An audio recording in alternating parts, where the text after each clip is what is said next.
अगर आप अपने घर से बाहर रहते हैं और अपने सास ससुर के साथ नहीं रहते हैं या फिर सास ससुर से दूर रहते हैं, घर से बाहर रहते हैं, तो मैं आपके साथ पूजा विधि शेयर करने वाली हूँ जिससे आप अकेले पूजा कर सकते हैं। व्रत की पूजा विधि। कार्तिक मास के कृष्ण पक्ष की चतुर्थी को करवा चौथ का यह व्रत किया जाता है। सुहागी माताओं व बहनों का यह प्रमुख व्रत है जो हर वर्ष उनके लिए एक विशेष त्योहार की भांति आता है।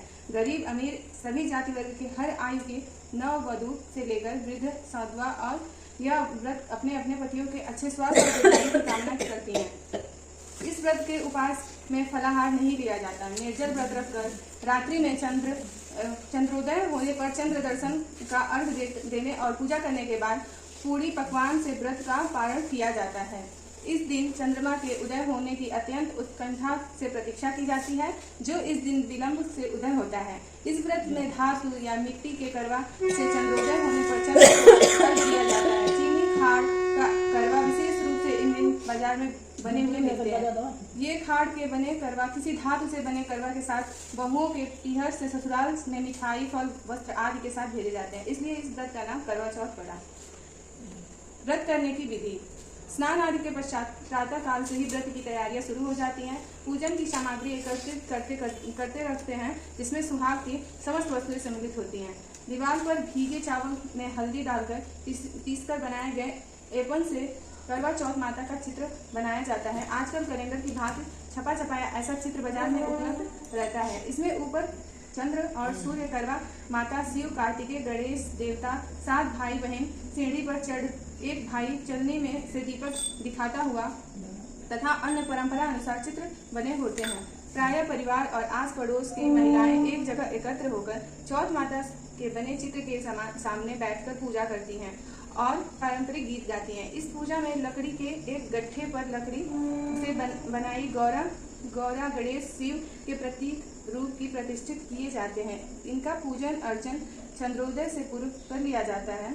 इसी समय हाथ में चावल और फूल लेकर करवा चौथ माता और गणेश जी की कथा पढ़ी सुनी जाती है। नववधु पीहर से आई हुई वस्तुएं वहां रखती हैं और पूजन के पश्चात बयान के रूप में अपनी सास जेठानी आदि को लेकर आशीष प्राप्त करती हैं। चंद्रोदय होने पर जब चारों ओर सूर होने लगता है, चांद निकल आया तब सुहागिनें चंद्र दर्शन कर चंद्रमा को अर्घ देकर उसकी पूजा करती हैं। इसके बाद महिलाएं अपने पूज्य या बड़ों के पांव छूकर आशीर्वाद प्राप्त करती हैं। यही व्रत के कारण पारण का समय है और व्रती स्त्री अपना मुख जुठराती है अर्थात कुछ खाकर अपना मुख जूठा करती है। इसके बाद मिल बैठकर पूरी पुआ पकवान को सभी परिजन खुशी से खाते हैं।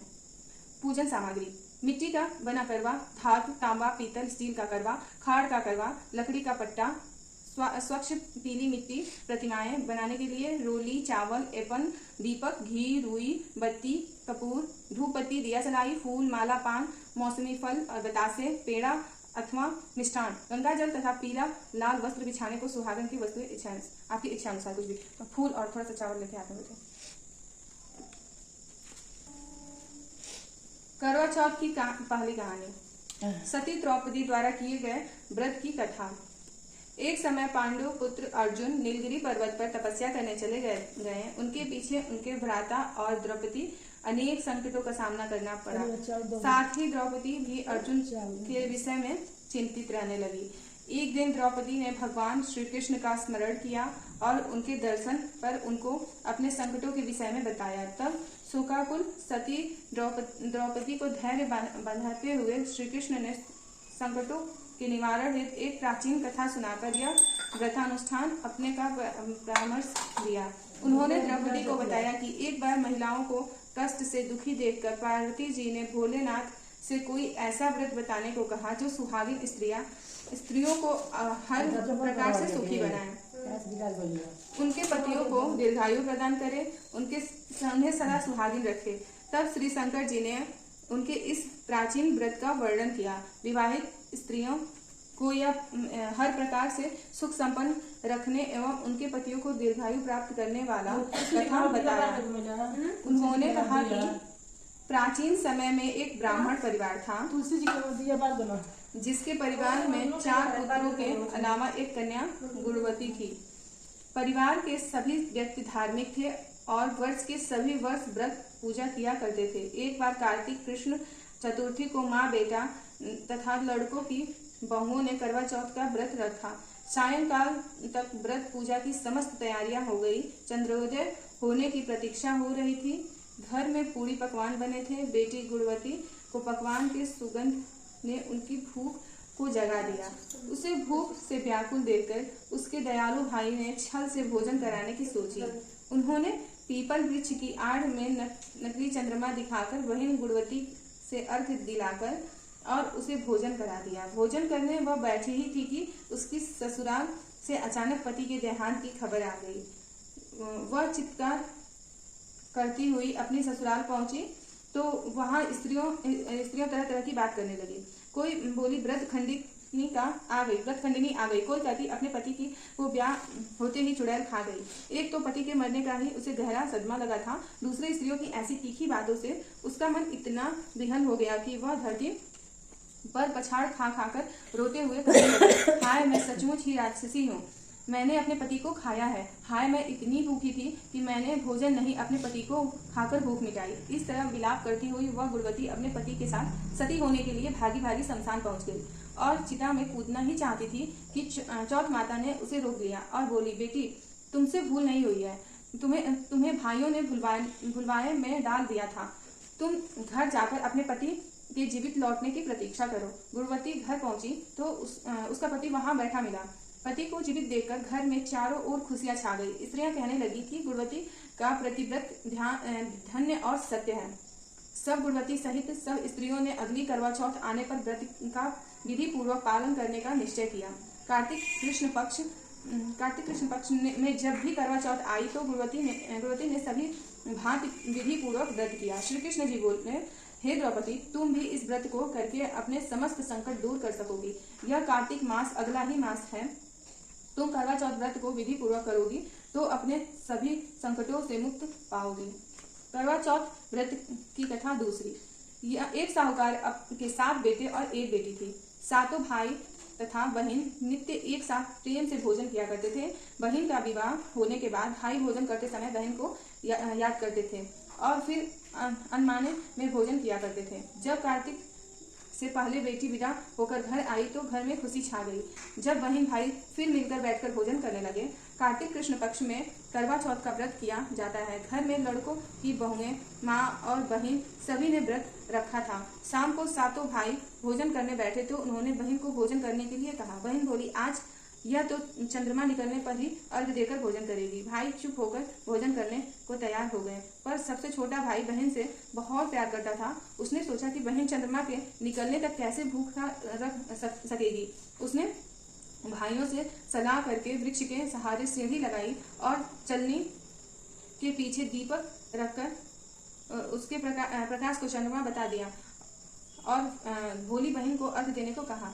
भाइयों ने इस तरह बहन को अर्घ दिलाकर भोजन करने को कहा। बहन ने अपनी भाभियों से भी भोजन करने को कहा, किंतु भाभियों ने भाइयों के द्वारा छल किया जाना बताकर नंद को भी भोजन करने से मना किया। फिर भी भोली बहन ने भाइयों के बहकावे में आकर भोजन कर लिया। बहन जब भोजन करने बैठी तो पहले ग्रास में बाल निकला, दूसरा पाँव मुंह तक पहुंचने पर कुत्ते ने कान फड़फड़ाया। इस तरह 2 अपशगुनों के बाद भी बहन ने भाइयों के साथ कुछ भोजन कर लिया। लेकिन तभी उसके ससुराल से उसके पति की तबीयत खराब होने की खबर आई। वह छोटे भाई को लेकर जब तक ससुराल पहुंची तब तक पति की मृत्यु हो चुकी थी। वहां उसके मौत पर भारी कोहराम मचा हुआ था। माँ ने अपनी लड़की को ससुराल भेजते समय समझाया था कि जब वह पति के गांव पहुंचे तो घर जाते समय रास्ते में जो भी बड़े व्यक्ति और स्त्रियां मिले उनके पांव छूती जाना और आशीर्वाद प्राप्त करना। उसने ऐसा किया। जब वह पति के घर पहुंची तो वहां का हाल देखकर वह हतप्रभ हो गई। मुख से एक बातचीत निकली और फिर वह गुमसुम सी एक ओर बैठ गई। उसकी सास ने उसे धरती पर पड़े पति के पास ला बिठाया। कुछ देर के बाद वह जोर जोर से विलाप करते हुए बोली, हाय मैंने भूल के व्रत को भंग कर दिया। हे गणेश जी महाराज, आप भी क्षमा कर दो, मेरा अपराध आप ही क्षमा करोगे। इस तरह वह कहती हुई जोर जोर से रोती जा रही थी। तभी शंकर पार्वती उधर से निकले। पार्वती जी ने हाल जानकर शंकर जी से कहा, हे स्वामी, यह तो बहुत कम उम्र में ही विधवा हो रही है। आप यह अपना शेष जीवन कैसे काटेगी? प्रभु आप कुछ कीजिए। शंकर भगवान बोले, प्रिय आपका कहना सही है, किंतु यह अपराध तो गणेश जी के प्रति हुआ है, वही इसे संभालेंगे। उन्होंने गणेश जी से उसे सुहागिन बनने रहने के लिए कुछ कहने को कहा। जब गणेश जी ने व्रत खंडन करने की उसकी भूल को क्षमा कर दिया और कहा कि वह अपने अगली करवा चौथ का व्रत करने में भूल ना करे, तब उसका पति राम राम कहकर उठ बैठा और बोला, मैं तो आज बहुत सोया हूँ। पति के उठते ही घर में आनंद छा गया। तब बहू ने वर्ष के सभी चौथ माता व्रत किए। सभी चौथ माताओं ने कार्तिक की सबसे बड़ी करवा चौथ का व्रत करके अखंड सौभाग्य पाने की बात कही। तब उसने कार्तिक आने पर करवा चौथ का व्रत विधि पूर्वक पूर्ण किया और अपने पति सहित सुख से रहने लगी। अब यह प्रतिवर्ष करवा चौथ का व्रत हंसी खुशी किया करती थी। हे करवा चौथ माता, आपने जिस तरह साहूकार की बेटी को व्रत करने पर उसके पति को दीर्घायु प्रदान कर उसे सौभाग्य दिया, उसी तरह प्रसन्न होकर सभी व्रत करने वाली तथा कथा पढ़ने सुनने वाली देवियों को भी उत्तम अखंड सौभाग्य प्रदान करना। करवा चौथ व्रत कथा तीसरी कहानी। प्राचीन समय में एक पतिव्रता स्त्री थी। उसका नाम करवा था। वह अपने पति की सेवा करने में कोई कमी नहीं रखती थी, छोटी थी। एक बार कार्तिक कृष्ण पक्ष की चतुर्थी के दिन उसका पति जब नदी में स्नान कर रहा था तो एक मगरमच्छ उसका पैर पकड़कर नदी में ले जाने लगा। तब पति जोर जोर से करवा करवा कहकर पत्नी को मदद के लिए पुकारने लगा। पत्नी ने यह सब देखा तो उसने अपने साड़ी का एक सूत खींचकर मगर की ओर फेंक दिया। वह उस सूत के धागे में बांधकर करवा के पति को आगे नहीं ले जा सका। करवा ने फिर धर्मराज को पुकारा। उस पवित्रता की पुकार पर धर्मराज वहां उपस्थित हुए और बोले, हे पतिव्रते, कहो क्या चाहती हो। करवा बोली, महाराज आप धर्मराज कहलाते हो और यहाँ अधर्म हो रहा है। देखो, मेरा पति नदी में स्नान कर रहा था तो इस मगरमच्छ ने उन्हें पकड़ लिया है। आप उसे मारकर मेरे पति को बचाएं। यमराज बोले, हे पुत्री, मगरमच्छ की आयु अभी मरने की नहीं हुई है, अभी उसकी आयु शेष है, इसलिए मैं इसको मृत्यु नहीं दे सकता। करवा बोली, भगवान आप धर्मराज हैं, आपका धर्म दुष्टों को दंड देने का है और आप ऐसा क्यों नहीं करते। धर्मराज उसकी बात सुनकर मौन थे। तब करवा फिर बोली, तो अब मैं ही मगरमच्छ को नदी सहित नष्ट कर देती हूँ। यमराज बोले, ऐसा मत करो पतिव्रते, नदी के नष्ट होने से तो सभी प्राणी दुखी हो जाएंगे। ऐसा कहकर उन्होंने उसके पति को छुड़ाकर मगर को सीधा यमपुरी भेज दिया और कहा, देवी, आज कार्तिक कृष्ण पक्ष की चतुर्थी है, श्री गणेश जी की पूजा का दिन है। तुम्हारे करवा नाम से यह गणेश चतुर्थी प्रसिद्ध होगी। इस दिन से सुहागिनें अपने पति की दीर्घायु के लिए चंद्रोदय होने पर अर्घ देकर पूजा करेंगी। उनकी इस व्रत के प्रभाव से समस्त मनोकामनाएं पूर्ण होंगी। आज तुम्हारा पतिव्रत धर्म ही धन्य हुआ जो तुमने अपने पति के प्राण बचाए। उसी समय यह करवा चौथ व्रत पवित्रताओं से प्रसिद्ध हुआ। हे चौथ माता, जैसा पूर्ण फल पवित्रता करवा को आपने अपनी कृपा से प्रदान किया, उसी तरह समस्त पवित्रताओं और उनके करवा चौथ व्रत का फल प्रदान करें। उनके पतियों को दीर्घायु और सुख प्राप्त कराएं। करवा चौथ व्रत चौथी कहानी। एक वाड़िक परिवार में 7 बेटों की बहुएं थीं। 6 बहुएं के पीहर वाले बहुत धनी थे और भरे पूरे परिवार से थे। छोटे 7वें बहू के परिवार में कोई भाई बहन नहीं था तथा वे बहुत गरीब भी थे। इसी कारण से 6 बहुओं के पीहर से बहुत सारा दान दहेज आता था और उसके पश्चात भी उसके भाई जब तक बहुत सा सामान भी लाते रहते थे। इस तरह परिवार में उन 6 बहुओं का बड़ा मान सम्मान था। छोटी बहू घर का सारा काम काज करती थी, किंतु सभी उसकी बुराई करते थे। प्यार उसके सास ससुर भी नहीं करते थे और उसे खरी खोटी सुनाते रहते थे। एक दिन छोटी बहू घर से अकेले निकल पड़ी और बियावान जंगल में जाकर जोर जोर से रोने लगी। आज करवा चौथ व्रत का दिन था। उसकी जेठानियों के घर से करवा चौथ व्रत के लिए उनके भाई करवा और सौभाग्य की सामग्री की पिटारियां लेकर आए थे। छोटी बहू के घर में कौन था जो उसके लिए कुछ लाता। इस तरह से वह दुखी होकर जंगल में रोती हुई विचरने लगी। एक नाग उसके रोने को सुन रहा था। वह अपने बिल से निकलकर उसके सामने आया और मनुष्य की बोली में पूछा, बहन, तुम क्यों रो रही हो? आज तो करवा चौथ व्रत का दिन है, हंसी खुशी व्रत करो। छोटी बहू पहले तो नाग को देखकर डर गई, फिर साहस करके बोली, आज करवा चौथ व्रत का दिन है। सब बहुओं के भाई आज करवा और बहुत सा सामान लेकर आए हैं। मेरे पीहर में कोई भी नहीं है जो मेरे लिए करवा का सामान लाता। काश मेरा भी कोई भाई होता तो मेरे लिए करवा लाता।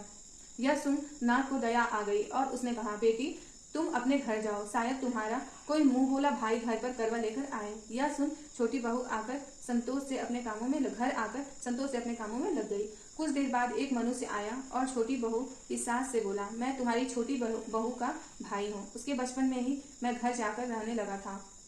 अब घर आया हूँ, घर से जाकर बाहर जाकर रहने लगा था। अब घर आया हूँ। आज करवा चौथ है। मैं उसके लिए करवा और सुहाग, पिटारी तथा कपड़ा लाया हूँ। सास, ससुर और सभी बहुएं उसके लाए हुए बहुमूल्य सामान को आंखें फाड़ फाड़ कर देखने लगी। वाह, इतना ज्यादा और बेशकीमती सामान! छोटी बहू ने प्रसन्न होकर अपने भाई का सत्कार किया और सास ससुर ने भी उसको प्रेम से भोजन आदि करवाकर विश्राम करने को कहा। करवा चौथ का व्रत हंसी खुशी हो गया। अगले दिन छोटी बहू का भाई उसकी सास से बोला, माताजी, मैं बहन को कुछ दिन के लिए घर ले जाकर रखूंगा, आप इसे मेरे साथ भेज दें। सास ने उसे प्रसन्नतापूर्वक उस भाई के साथ भेज दिया। वह मनुष्य रूप में नागों का राजा था। वह उसे ससुराल में अपने महल में लेकर आया और बोला, बहन, तुम जितने दिन रह सको यहाँ हंसी खुशी रहो, अपनी इच्छा खाओ पियो और सारे महल में मर्जी से रहो।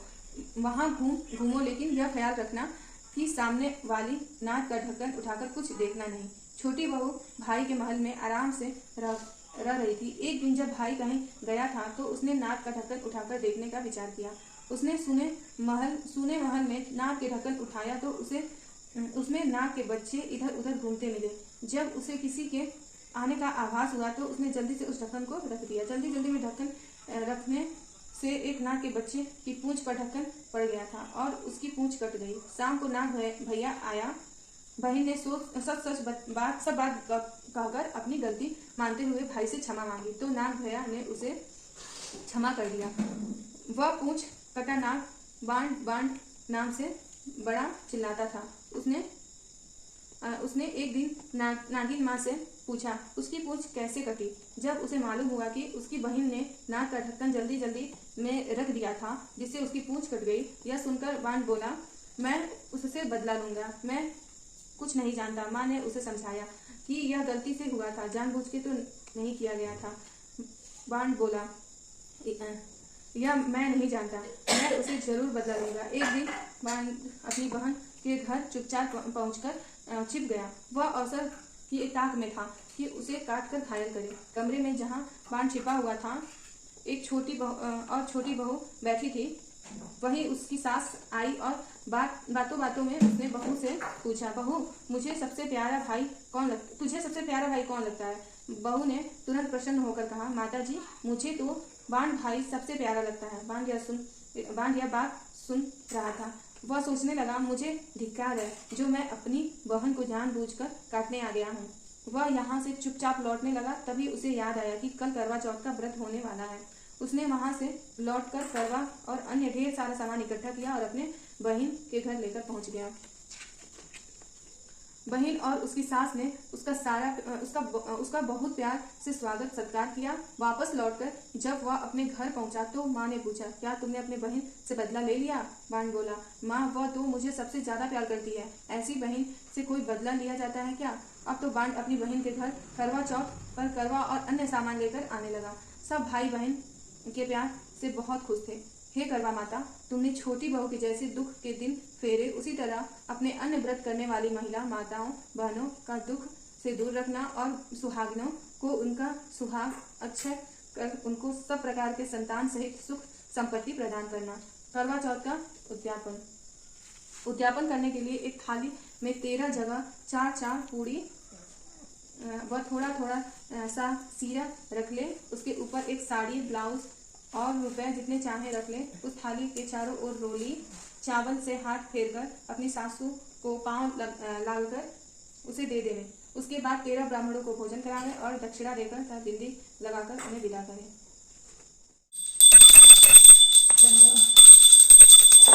ओम जय करवा माई, बता जय करवा माई, जो व्रत को करे तुम्हारा पार करो नाई। ओम जय करवा माई, सब जग की हो माता, तुम हो हीरोचारी, यश तुम्हारा गावत जग के सारे प्राणी। ओम जय करवा माई, कार्तिक कृष्ण चतुर्थी, जो नारी व्रत कर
जय गणेश